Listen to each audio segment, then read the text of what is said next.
আমরা একটা জিনিস শুনতে পাই বা দেখতে পাই, সোশ্যাল মিডিয়াকে অনেকে ভালো চোখে দেখে না, এবং সোশ্যাল মিডিয়া খারাপ এই বদনামটা করে বেড়ায়।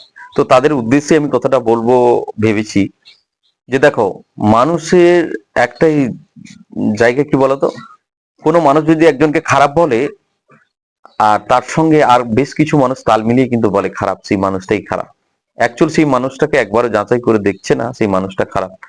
কারণ দাদার হরি বলে হরিবোল। ঠিক এমনটাই সোশ্যাল মিডিয়াতে যাও, সময় দাও, দেখবে সোশ্যাল মিডিয়াতে কত মানুষ, অসহায় মানুষ আছে, এবং কত মানুষ জীবন ফিরে পেয়েছে, এবং কত অসহায় মানুষ, না খেতে পাওয়া মানুষগুলো আজ দুমুঠো খাওয়ার জুটছে। এবং কিছু বেকার ছিল, যাদের প্রতিভা অনেক ছিল, তারা আজকে কিন্তু একটা জায়গা তৈরি করেছে এই সোশ্যাল মিডিয়া থেকে, রুজি রোজগারের জায়গা তৈরি করেছে। তো হ্যাঁ, আছে বেশ কিছু মানুষ আছে যারা সোশ্যাল মিডিয়াটাকে একটা খারাপ জায়গায় নিয়ে যাচ্ছে। তো সেটা তো থাকবেই, প্রত্যেকটা জায়গায় আছে, প্রত্যেকটা এলাকায় আছে, প্রত্যেকটা গ্রামে আছে, প্রত্যেকটা জেলায় আছে। খারাপ ভালো তো থাকবেই, কারণ মন্দ না থাকলে ভালো কি করে হবে? তবেই তো ভালোটা হবে, তাই না? তো যারা বলছো যে সোশ্যাল মিডিয়া মিডিয়া খারাপ, তো তাদেরকে বলবো যে ভাই, তুমি সোশ্যাল মিডিয়াতে যাও, দেখো, মানুষকে একটু সহযোগিতা করো।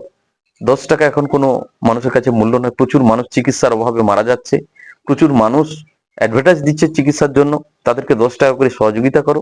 কারণ 10 টাকা তোমার কাছে কিছুই নয়, সেটা 100-100 একদম।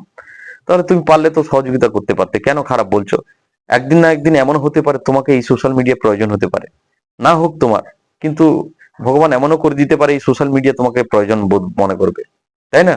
তো সেখানে আমি বলবো, যারা সোশ্যাল মিডিয়াকে ভালোবাসো না, তাদেরকে বলবো সোশ্যাল মিডিয়াকে ভালোবাসো, এবং সোশ্যাল মিডিয়ার সঙ্গে থাকো, এবং সোশ্যাল মিডিয়ার সঙ্গে অ্যাক্টিভ থাকো। তুমি তোমার মতো থাকো, ঠিক আছে? যদি কথাটা ঠিক বললাম, যারা এই ভিডিওটা দেখছো, যাদের কাছে পৌঁছেছে, তোমাকেই বলছি, কমেন্ট করে জানাও যদি সোশ্যাল মিডিয়া তোমার ভালো লাগে। Thank you.